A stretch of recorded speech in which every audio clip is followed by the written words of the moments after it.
Eu sempre penso bastante antes de gravar um vídeo relacionado a hábitos que fazem as pessoas prosperarem ou impedem que isso aconteça, porque se a gente pensa, por exemplo, no pessoal que ganhou muito dinheiro, você fala, deixa eu ver os hábitos desse cara, ele corre risco, ele estuda bastante, ele acredita até o final nos seus projetos, mas você pode encontrar gente quebrada que tem exatamente os mesmos hábitos. O cara estudava, o cara acreditou até o final, tanto que no final ele quebrou. Um dono de blockbuster super motivado que acreditou até o final no negócio, ele foi destruído. Então não quer dizer que tendo aqueles hábitos você vai chegar naquele local. Correlação não é causalidade, como diria Carl Sagan. No entanto, quando eu paro para pensar realmente no pessoal que não consegue sair do lugar, ou pior, a pessoa pode estar submergindo, piorando, é comum encontrar os hábitos que eu vou colocar aqui. Então se você tem algum deles, é muito interessante que você mude isso na sua vida. Começando pelo primeiro, é muito difícil achar alguém que deu certo, que não controlou seus gastos, sobretudo nos estágios iniciais da sua vida financeira. Isso é muito comum aqui no Brasil. Você encontra o pessoal que ganha um salário mínimo e geralmente essa pessoa está endividada.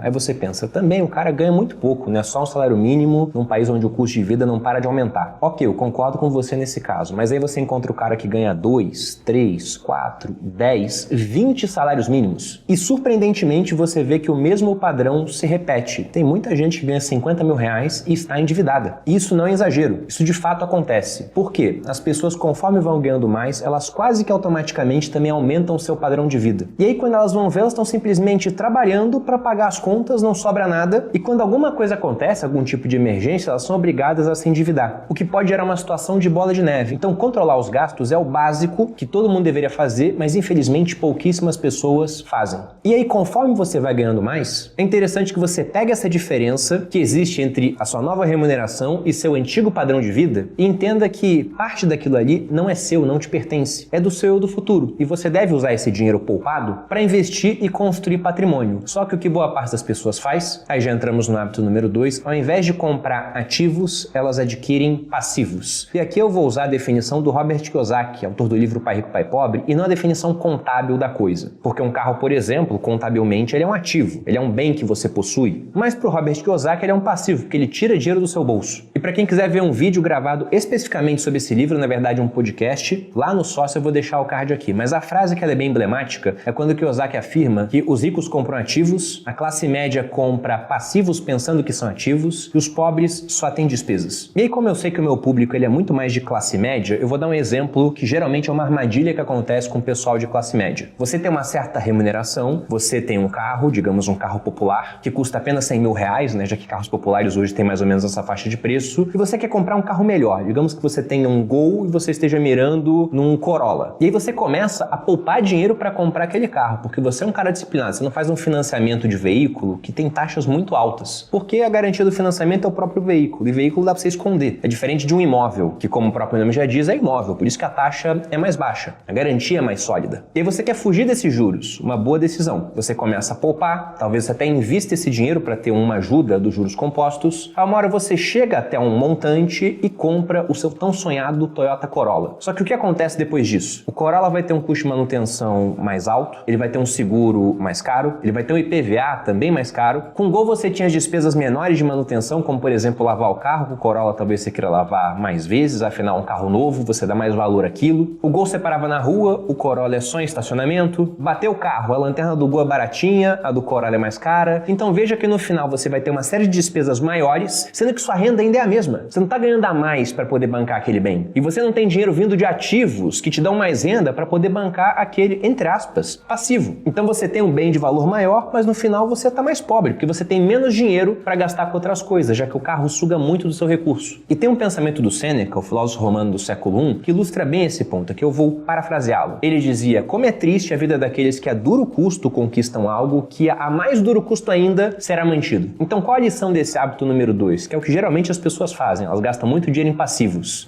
Faça o contrário, pegue o seu dinheiro e compre ativos, e com o tempo você pode pegar a renda gerada por esses ativos para bancar os seus passivos, seus pequenos luxos, sua troca de carro. Porque você tem mais renda para bancar esse custo extra que essas coisas mais caras geralmente trazem. Indo pro hábito número 3, e esse aqui é muito importante, é o fato de que as pessoas que geralmente ficam paradas no mesmo lugar, ou até piorando, elas não costumam ter um pensamento a longo prazo. Isso é sintomático do brasileiro, talvez até por motivos estruturais da nossa economia, já que se você volta a épocas anteriores ao Plano Real, o que você tinha era hiperinflação. Se a gente pega de 54 a 94, um período de 40 anos, durante essa época nós tivemos seguidamente inflação de 2 dígitos, no mínimo, 3 dígitos e às vezes 4, se agravando muito no período dos anos 80, a chamada década perdida. E aí você pensa numa situação em que o dinheiro se desvalorizava a cada dia, você tinha que brigar com o remarcador de preço do mercado para tentar pegar o item antes que ele remarcasse. Aí o governo foi lá e tabelou preço, que piorou ainda mais a situação, gerou escassez. Aí você tinha dono de mercado sendo preso pela polícia porque estava vendendo maionese acima do preço tabelado por um burocrata lá de Brasília. E aí, com toda essa incerteza, será que o pessoal pensava no longo prazo ou pensava simplesmente no dia seguinte, investindo para ganhar o overnight, uma compensação com juros para tentar minimizar o efeito da inflação? Então o pessoal vivia dia a dia. Não tinha pensamento de longo prazo naquela época. Quem tinha era meio doido, porque não dá para fazer conta se você não sabe qual será o valor do dinheiro no futuro. Vamos lembrar que o dinheiro tem basicamente 3 características. Ele é um meio de troca, todo mundo sabe disso, faz as trocas com dinheiro. Ele deveria ser uma reserva de valor, não era nessa época, não é hoje também, mas pelo menos perde valor a taxas mais baixas. Meta do Banco Central, teto da meta 4,5%, que inclusive é a inflação que a gente está registrando em 12 meses pelo IPCA. E um terceiro ponto, que o pessoal costuma lembrar muito menos, é que dinheiro é unidade de conta, ou seja, você faz conta com aquela unidade, assim como o metro é uma unidade de conta também. Mas imagine você ter que fazer conta com um metro, sendo que o metro a cada ano muda 4, 5, 6, 10% da sua medida. Aí você tem que começar a colocar o ano da sua medição. Não, eu meço 1,74 do ano de 2024, porque depois o metro foi desvalorizando e agora seria 2 metros. É até uma loucura você pensar assim, mas com o dinheiro acontece exatamente isso, ele vai perdendo valor. Então quem não pensa a longo prazo acaba sendo vítima do juro composto da destruição monetária, da inflação. Já quem pensa a longo prazo consegue se proteger melhor disso. E a melhor maneira de pensar a longo prazo é começando a investir o quanto antes, porque na fórmula dos juros compostos, se você pega lá montante final é igual ao capital inicial vezes 1 mais taxa de juros elevado ao tempo, veja que a única parte que eleva, que ela é exponencial, é o período temporal. E eu vou dar um exemplo numérico para que você possa entender essa questão, do quão importante é começar a investir o mais cedo possível, ainda que com quantias pequenas. Para isso, imagine que nós temos 2 investidores, investidor A e investidor B. O investidor A, ele assistiu esse vídeo e pensou, tenho pouco dinheiro para investir, mas eu vou começar agora. Digamos que ele tem apenas R$300, que para alguns é pouco, para outros é muito, mas eu estou pegando média do pessoal, por exemplo, que compra lá o Viver de Renda. 300 pesos pessoal costuma ser uma quantia mais baixa. Nem 10% do que o aluno médio ganha. E aí imagine que esse camarada vai investir esses R$300 por mês durante 10 anos. Depois ele para. E que o rendimento desse dinheiro é de 1% ao mês. Então ele investe 300 por mês durante o primeiro ano, 300 por mês durante o segundo, terceiro, quarto, quinto, até o 10º ano. Aí ele parou. Só que ele continua deixando o dinheiro investido render esse 1% ao mês por mais 20 anos, ou seja, investiu ao todo durante 30 anos. Já o investidor B, ele demorou para começar. Ao invés de começar com a mesma idade do investidor A, ele deixou passar 10 anos, ele assistiu esse mesmo vídeo, mas falou, depois eu começo. Passados os 10 anos, aqui estou imaginando que não existe inflação, porque o valor do aporte deveria ser maior, né? R$300 vai desvalorizando ao longo do tempo, mas aí ele começa a investir. E para compensar, ele investe 300 por mês durante esses 10 anos e mais outros 10, ou seja, faz isso durante 20 anos ao todo. Aí veja que o investidor A investiu durante 30 anos, mas só aportou durante 10. O investidor B investiu durante 20 anos, mas aportou os 300 todo mês durante todo esse período. Então os aportes do investidor A somaram o total de 36 mil e o aporte do investidor B somou um total de 72 mil, o dobro. Aí você pensa, quem teve o melhor resultado? Por conta da ação dos juros compostos e do tempo, foi o investidor A. Ele chegou ao final com aproximadamente R$751 mil,